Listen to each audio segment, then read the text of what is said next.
From packed arena events to online gaming streams, it's a fast-growing world of sports, tech, and opportunity. An industry where players and those who support esports programs can build real-world skills and launch careers in a variety of ways. I had the opportunity to experience that energy firsthand at the grand opening of California State University, Dominguez Hills Esports Program, and the Toro Esports Academy space. We will speak with Kevin Buchmiller, director of the esports program, as we dive into their focus on academics, community, competition, and the entertainment side of the industry. Kevin will give us a tour of the space. Inside, 38 gaming stations, a fully equipped broadcast booth, a hands-on classroom designed to launch careers, dedicated competition stations, and an incubator space for students to work on video game projects or ideas. From winning the 2024 Cal State Cup to mentoring the next generation, Cal State Dominguez Hills Esports is leveling up. Let's jump in and see how the Toros are shaping the future of esports. My name is Kevin Buchmiller. I am the Director of Esports here at California State University, Dominguez Hills. Part of my job here is that I oversee all things esports on campus. So that ranges from our lab operations to our teams and competitions and everything else in between. Well, thank you, Kevin, for the opportunity to come and visit the facility here, learn about the program, the production setup, how you guys do live streaming. You talked about your role and responsibility here at the facility. Maybe give us a background of your experience, how you got to this point. Sure, yeah, and I've been in the video games industry for a while now. This will be my 9th year in the space. Oh, wow. I've been playing games as long as I can remember though, like since I was basically a toddler. So I did originally work for the University of Arizona. I was part of their esports program as well. I helped build that up as a student and then into the full-time position role there. There's some kind of interruptions with COVID, of course, a lot of things happen there. Right. And a lot of the esports side of things, I did focus in on the game Counter-Strike, if you're familiar with that. Played that at a high level, but then, pretty much if there's a competitive scene for it, I've played the game at some high-end level. And my students always joke about that like I'll just jump into any team and basically know what they're talking about, which is kind of cool as well. So that's great. And kind of the focus here in the esports program here at the university, what are some of the games, some of the, there's, with being so many different ways esports is now being kind of developed and growth, and we see that kind of development cycle. Is there a certain area of like certain games or the tournaments that you guys focus on as opposed to others? Yeah, absolutely. So there's kind of a background that we use to determine if we're going to play in a game or not. Most of the time the games do need to be popular, right? So, you can think about a game like League of Legends has millions and millions of players. Right. So that's something that's kind of naturally something that we'll offer. But what's different with college esports is that it is open to all skill levels. So we do have high-end teams and then we've got entry-level teams. And we really focus in if there is a college tournament offered. So that's something that's not going to be offered to professional circuits or teams. You have to be full-time enrolled at a college or a university. We also make sure everyone's in good academic standing to participate.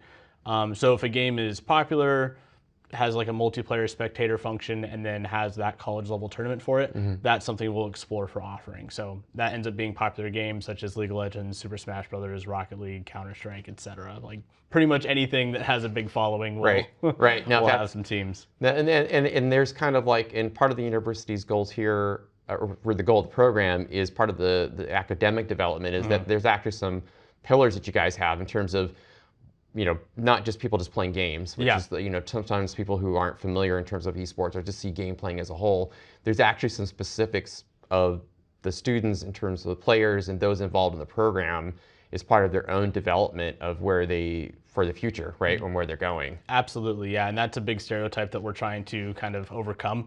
It's not just video games, and a lot of these students are learning applicable career skills that can go into any field, really. Right. You think about the business side of things, for instance, right? It doesn't all even need to be computer science and game design.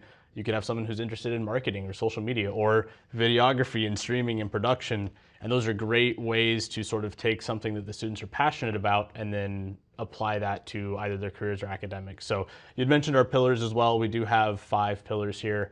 Competition is, a big part of esports, so that is one of them, but we also have academics and research, where we're trying to build out college courses taught by professors with a focus on esports, with the goal ultimately to build towards a minor. So you can imagine taking a major in any discipline and then attaching it minor in esports to kind of indicate that you know about this field. So that's one goal for that pillar.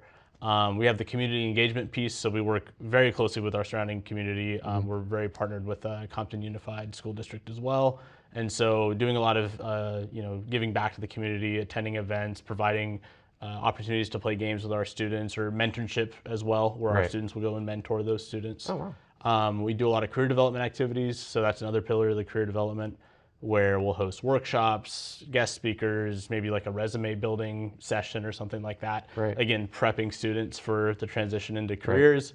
And then the final one is the entertainment. So that's going to be all the Twitch broadcasts, social media content, and we're really proud to say that a lot of that is student produced. So when you're watching our streams live, you see the posts on Instagram, that's all going to be developed by our students directly. So I think that's all 5 of them. I have competition, career development, community engagement, and entertainment. So, wow, that's fantastic. Well, why don't we give people kind of a tour of the facility, take a look and give them perspective, because I'm excited about this setup here and this opportunity with you to take the, not only from previously when you launched the facility just some time ago, but there's been some updates, so we'll kind of talk a little bit about that as we go through the facility. Yeah, absolutely. All right, so we will get started with the tour here. And where you're at right now, you are in our entryway. So most students check in at the front desk, and this is sort of our meet and greet area. So this is where students will initially engage with the space. They'll check in, get any equipment they may need. And as we progress through the space, you'll also see that everything is quite versatile and flexible. So every TV you see could take a feed anywhere else in the room. And as we go through the different stations, I'll talk more about that versatility as well. So up front here is our console space. This is where our newest consoles are. It'll be the Xbox Series X, the PlayStation 5, and then we also have a Nintendo Switch, but it's a more mobile platform, so it will end up in different spots around the room. Each week as well, we have a poll. So right now it's what's your favorite co-op game? And we'll have students interact with the whiteboards in that way. Sometimes we have this backdrop up, sometimes we don't. It kind of depends on the time of day and also time of year. So beginning of the semester, end of the semester, it's a great photo opportunity. And then the various posters we have around the room as well. So up here, we do every year, we will make a new design for our posters, and that will include the entire academic year's teams, and all the players will sign that with their gamer tags. And then next to that is one of our plaques as well that we've recently won. This is our Cal State Cup, so this is where our teams compete against other Cal States, and it's a perpetual plaque, so you can see we took it from San Diego State there, which is really cool. All right, and then we will head into our different sections of the room. So this yellow section here, we like to call the Incubator Zone. It's kind of a play off our innovation and instruction building, and within that there's an incubator space. So these stations are really designed to be for use when you're working on a project. Maybe you need it for a gaming related homework that is due soon. It's also where our student assistants that work here with us, they'll primarily work on these stations as well. But again, the whole room is quite flexible. So if we do need them for general purpose gaming, that is available as well. You may also notice that the desks do not have, keyboards, mice, mouse pads out. And that's by design. We do have them available for checkout, but that way, if a particular player has a specific keyboard or mouse that they prefer, they're more than welcome to bring that in and use that here when they're playing games. All right, we can transition this way a little bit further. Here in the middle of the room is our competition zone. So this is where our teams practice and play their matches. The only difference in this space here is that it has the highest end of everything that we offer. So it's got the best monitors, it's got the best PC specs, and it's also just in general configured for 5-person teams plus an additional spot for a coach role if we have one. So there's 12 stations here in this space, and it's used pretty much every single day for matches and practices and things like that. The whole room overall, there are 38 gaming stations in here, and we typically upgrade about half the room at a time. So the red and the yellow section will typically be the most updated PCs that we have to offer.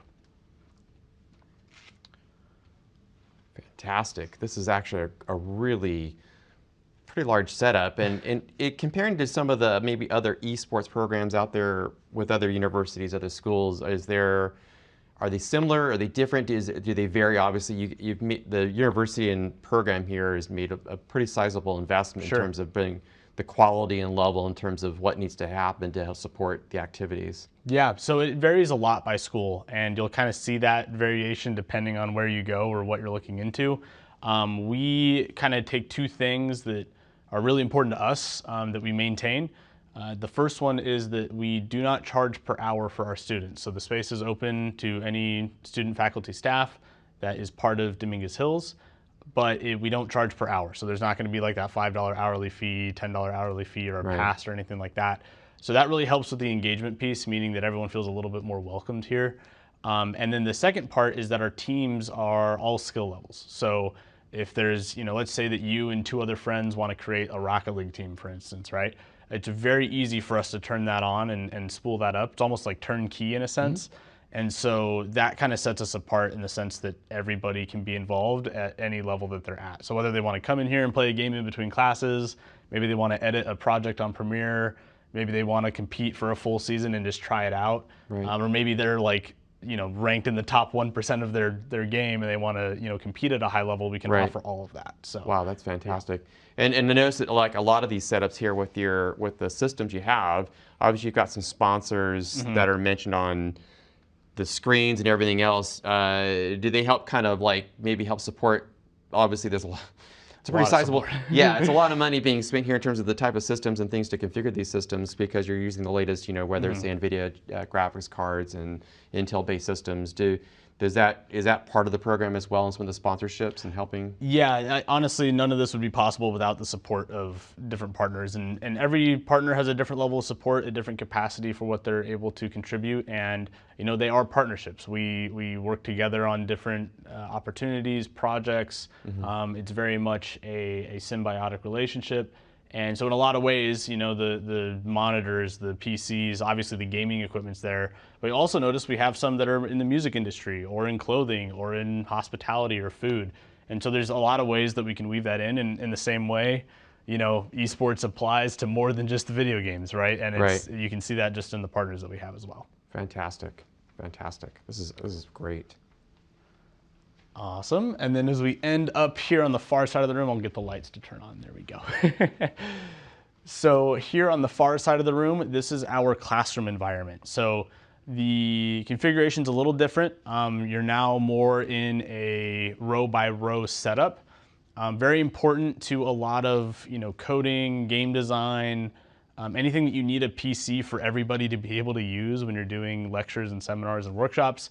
That's really what this is for. So there's 20 seats on this side of the room, and it is set up for hybrid learning as well. So these two view boards from ViewSonic, they are touch panel, and we also have conferencing set up. So you've got webcams for both directions. That is a dry erase blackboard on the side there. So a professor can use the lectern desk, write up equations or talk about a specific program.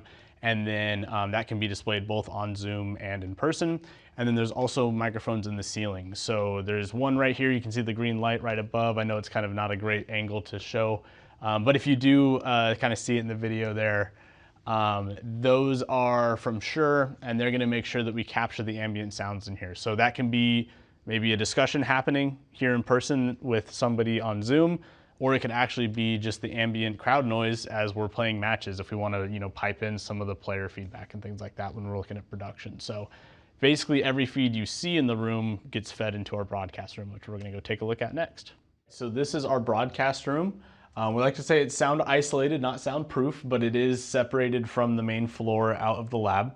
And really this space is where we make a lot of our content. So students would primarily be working in here.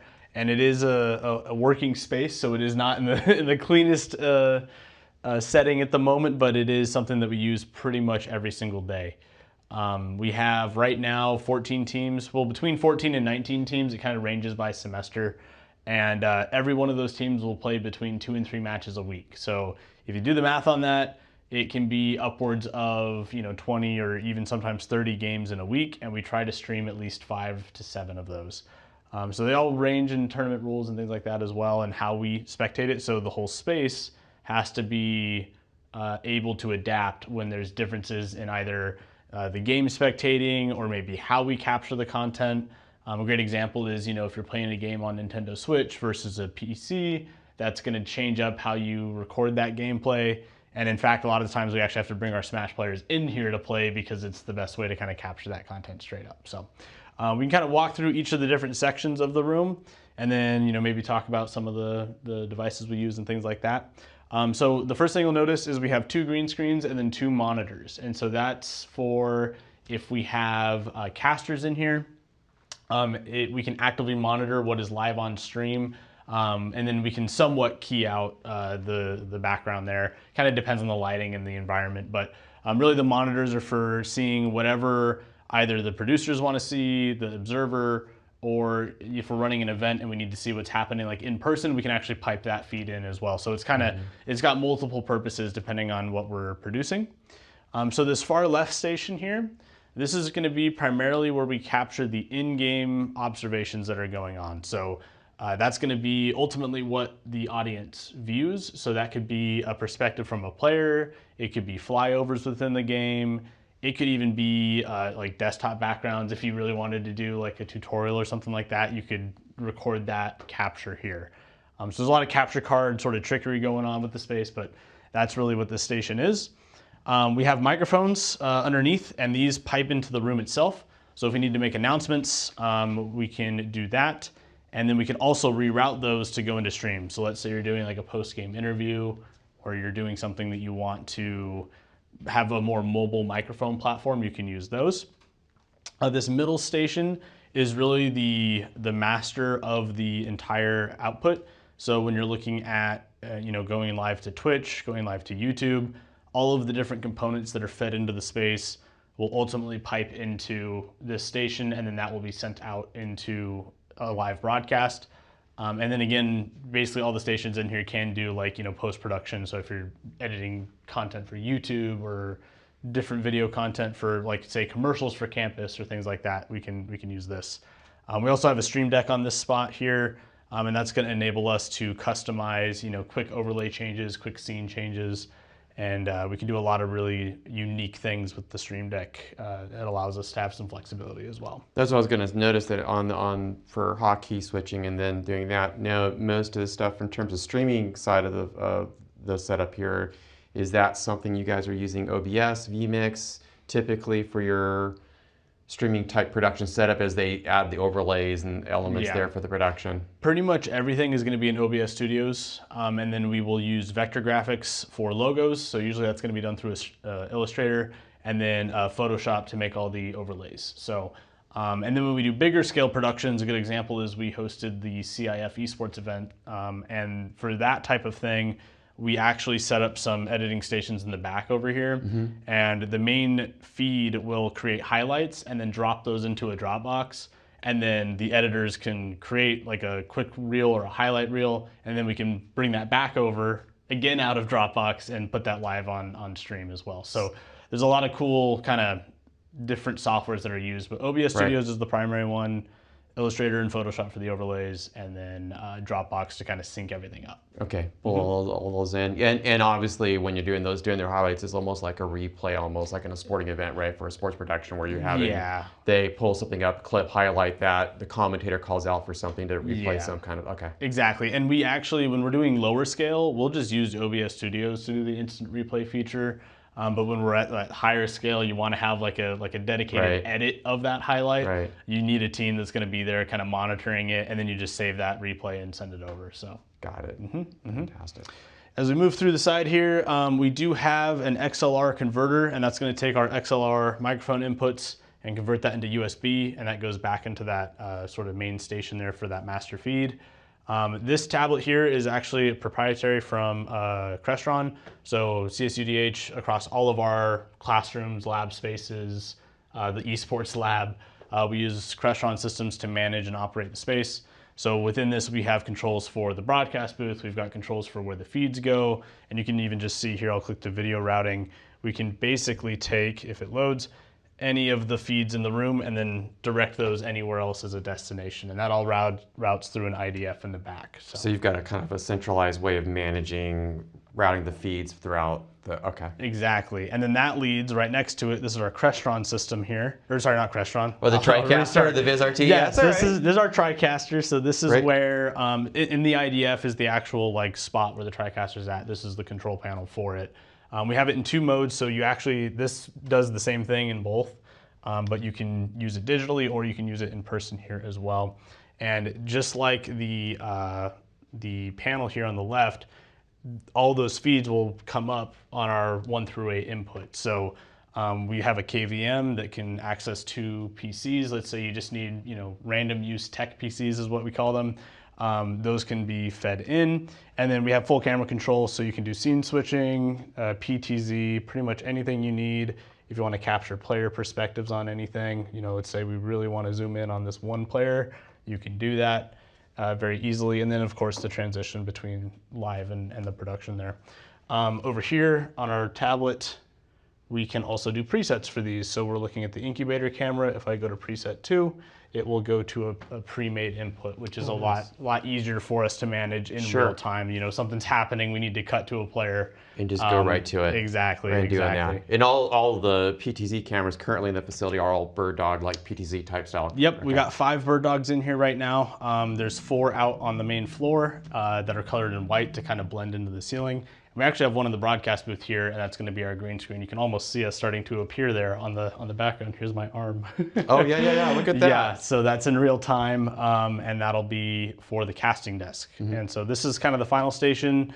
It's typically a workstation, and then if we do have casters, which isn't always the case, but if we do have those shout casters here, we use the shotgun mics from Shure, and we put these over, we just kind of drag the whole thing. It's got a long XLR extension, and they'll sit here, watch the gameplay, green screen behind them, and we can make sure that we balance all the audio and they don't get picked up across 2 different mics. So Right. Yep. That's fantastic. Okay, great. So these are actually right here on with the casters is really the commentators for the tournament or some type of an event, right? If you wanted to embed having live commentary coming on. Absolutely. Yeah. And we have kind of gone the extra mile for the big events. So we do have a production team on campus. They're called DHTV.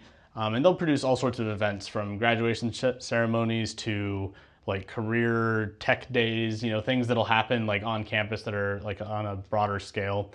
And so what's really unique about the system is we can actually hook up their devices in our IDF room in the back so they can, pipe in different feeds. If we want to take over input 1 as, from DHTV instead of from us, we can do that as well. So that's how we ended up producing some of the on-stage environments as well.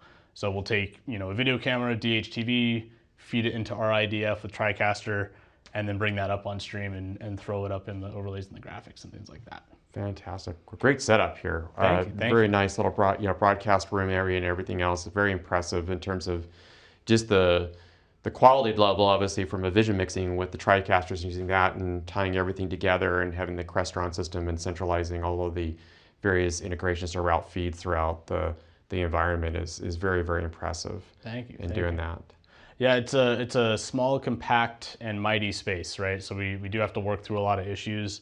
One of the questions we get a lot, and actually when we were dealing with the initial project, initially the TriCaster was going to be used for everything. We were just going to go straight live from TriCaster, but when you're adding in gameplay elements and you have a lot of that real-time change in graphics, there was really a need to use more of like a centralized system to manage that. So that's where that kind of flip happened, where TriCaster became like the routing input, and then we send out like the real-time camera feeds and things like that. That was mainly what it ended up working out as, and it actually works incredibly well, because then you're able to have a high-level gameplay and still showcase what's happening in the space, and you can seamlessly switch between the two, which is really, really neat. Absolutely. Well, thank you very much for this tour. This has been great. You're very welcome.